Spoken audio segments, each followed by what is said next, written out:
आंबा खाल्ल्यानंतर बाटा फेकून दिल्या जातात. त्याच बाटांपासून तेलनिर्मिती आणि मँगो बटर तयार करण्याचे यशस्वी संशोधन राजापूर तालुक्यातील खडकवलीचे डॉक्टर ऋषिकेश गुर्जर यांनी केले. आंब्याच्या बाटापासून तयार केलेले तेल आणि मँगो बटर अन्न उद्योगासाठी पौष्टिक व स्थिर चरबी स्रोत, तर कॉस्मेटिक उद्योगासाठी नैसर्गिक व पर्यावरणपूरक घटक म्हणून उपयुक्त ठरणार आहेत. या संशोधनामुळे फेकून देण्यात येणाऱ्या आंब्याच्या बियांचा पुनर्वापरातून शाश्वत उत्पादन, स्थानिक उद्योगांची वाढ आणि पोषक मूल्य वाढवण्याची नवी द्वारे खुली होणार आहेत.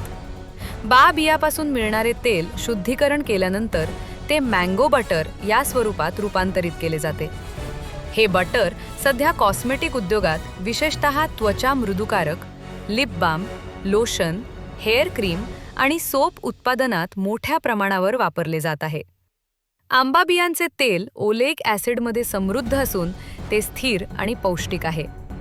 या संशोधनातून बाटांचा उपयोग आणि मागणी भविष्यात मोठ्या प्रमाणात वाढण्याची शक्यता आहे.